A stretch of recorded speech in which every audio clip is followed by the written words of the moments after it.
मेरी समझ से बाहर है औरंगजेब अच्छे बादशाह थे या बुरे बादशाह थे। आज 500 साल के बाद इस आजाद भारत के अंदर उनकी क्या रेलेवेंस है?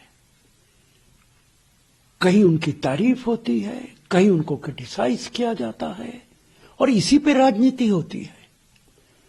जो सत्ता के अंदर हैं वो अपने गिरेबान में झांक के देखें। औरंगजेब पे इल्जाम है कि उसने मंदिर तुड़वाए। उसने मंदिर तुड़वाए भी, उसने मंदिरों को जायदाद, जमीन और पैसे भी दिए। क्या बीजेपी की सरकार गुजरात के अंदर मंदिर नहीं तुड़वाए? आपने 300 मंदिर तुड़वा दिए गुजरात के अंदर। आप तो मस्जिदें भी तुड़वा रहे हैं और मंदिर भी तुड़वा रहे हैं।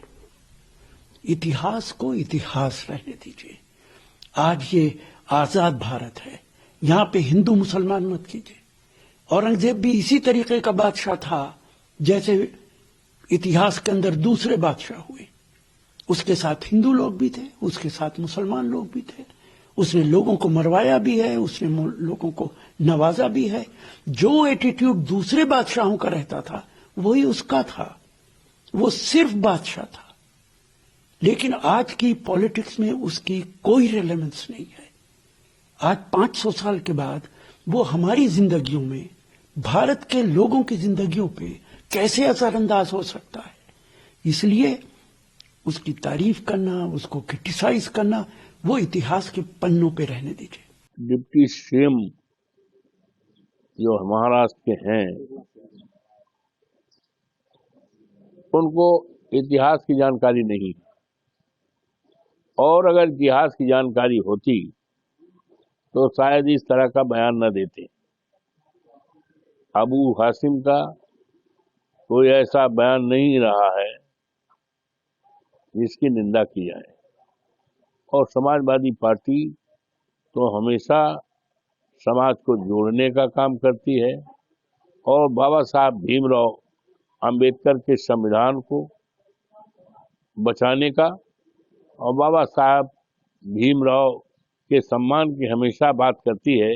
उसी परिप्रेक्ष्य में हमारे साथी, हमारी पार्टी के नेता ने जो टिप्पणी की है उसको ठीक से उप मुख्यमंत्री जो है नहीं समझ पाए, इसलिए वो इस तरह का अनर्गल बेबुनियादी बात कर रहे हैं। उनको इतिहास समझना चाहिए, उनको इतिहास समझना चाहिए। औरंगजेब का क्या इतिहास रहा, उनके सिपह सालार, उनके सलाहकार, उनके आसपास के लोग कौन लोग थे, इसकी जानकारी उनको लेना चाहिए। और जानकारी जब हो जाएगी तो इस तरह का बयान नहीं देंगे वो। एक विशेष धर्म के राजा को टारगेट करना, शासक को टारगेट करना कि क्रूर था, ये उचित नहीं है। शासक किसी भी धर्म का हो, ज्यादातर क्रूर होते ही हैं। जब तो जनतांत्रिक प्रणाली लाई गई। अगर राजाओं का शासन ठीक होता तो डेमोक्रेसी का शासन न होता। तो क्रूरता से बचने के लिए न्याय, सबको न्याय मिले, इसीलिए तो गवर्नेंस सिस्टम डेमोक्रेटिक हुआ। कभी सामंत युग हुआ करता था और फिर आपका एक ऐसा भी पीरियड था जब उस समय प्रिमिटिव हुकूमत थी। खैर उसमें मैं नहीं जाना चाहता हूँ। और हिंदुओं में भी बड़े क्रूर राजा हुए। पेशवा से ज्यादा क्रूर कौन हो सकता है?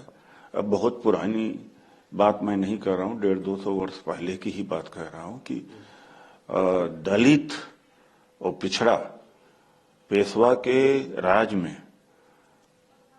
गले में हाड़ी बांध करके और कमर में झाड़ू बांध करके चलते थे, ताकि शूद्र अगर थूके भी तो हाड़ी में ही थूक जाए और उसके पांव के निशान मिट जाएं जब आगे चले झाड़ू से। इतनी बड़ी क्रूरता, तो ये तो नहीं इनको नजर आता। यहाँ का जो बहुजन समाज भुगता है, बहुजन समाज किसके क्रूरता का शिकार रहा है? और किसी ईसाई और किसी मुसलमान का नहीं रहा। जाति व्यवस्था रही। मिहिर कुल मेहरकुल शासक हुआ करता था, क्रूर से क्रूर शासक था वो। हजारों बौद्धों को बुला करके निमंत्रण दे करके उसका कत्लेआम कराया, मंदिर तोड़वा दिए। तो सवाल नहीं है कि एक विशेष धर्म का शासक ही क्रूर था, क्रूरता तो औरों में भी रही है। सर, जिनका टॉर्चर किया उसको अच्छा व्यक्ति कहना गलत बात है और अबू आजमी को इसको लेकर माफी मांगनी चाहिए।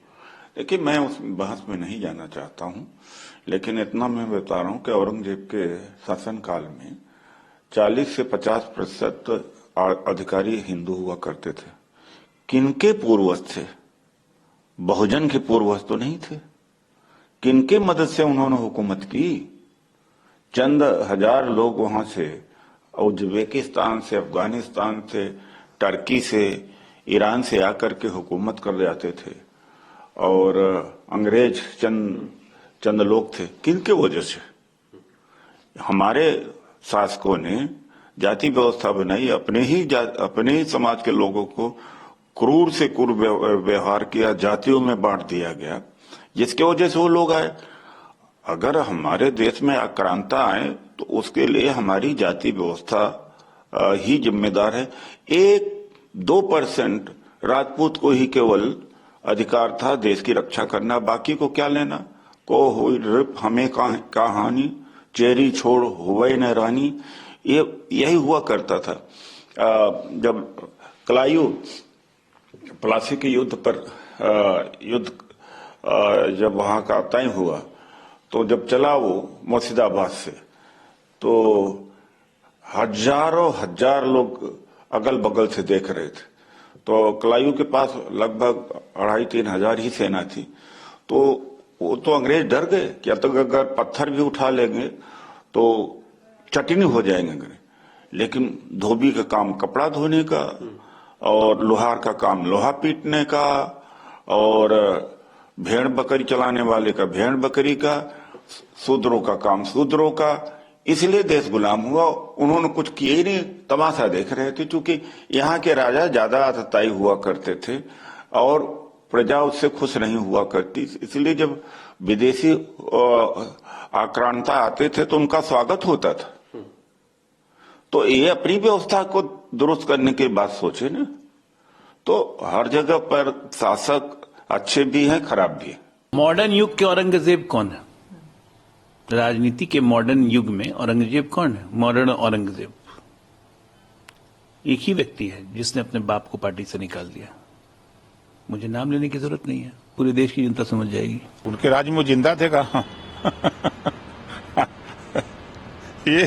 ये बिना वजह कोई काम नहीं है। मुसलमानों को बेहतर शिक्षा कैसे मिले, रोजगार कैसे मिले, नौकरी कैसे मिले, अमन चैन कैसे हो, इस पे चिंता नहीं है उनको। खाली चिंता है कि औरंगजेब के जमाने में क्या होता था, आपके जमाने में क्या हुआ। आपकी भी सरकार तो समाजवादी पार्टी की 4 बार थी। 4 बार में आपने क्या किया? आजादी के बाद नौकरियों में मुसलमान 38% था और आपने इतना विकास किया। अबू आजमी जी ने, उनकी पार्टी ने इतना विकास किया कि आज 1% भी नहीं रह गया है। ये नहीं दिखाई दे रहा है। इसके जिम्मेदार कौन है? हम लोग जिम्मेदार हैं। वो मुसलमानों के लीडर बनते हैं अपने को, कि अपने लीडर से कहे कि हमारा हिस्सा क्यों लूटा जा रहा है, हमको हिस्सा क्यों नहीं दे रहे हो। कभी बोलने की हिम्मत है उनको? ये दिन बोलेंगे तो पटिये से निकाल देंगे साहब। देखिए, हर इंडी अलायंस का नेता अबू आजमी हो, वो इंस्पायर होते हैं अखिलेश यादव से।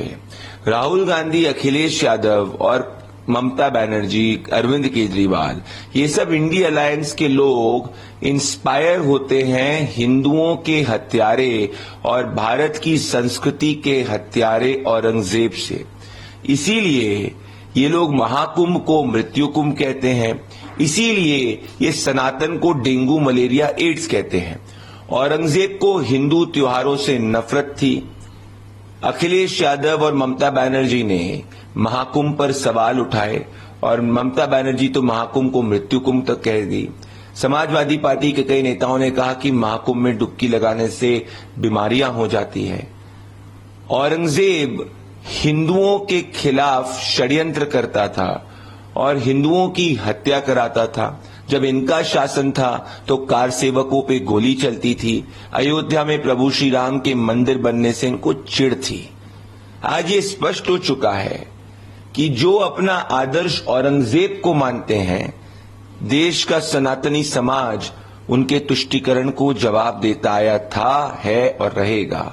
हम छत्रपति शिवाजी जी महाराज को हमारा आदर्श मानते हैं, इसीलिए देश की जनता ने हमें सेवा का मौका दिया है और इनको, औरंगजेबियों को, मुगल प्रेमियों को, वक्फ प्रेमियों को विपक्ष में बैठाया है।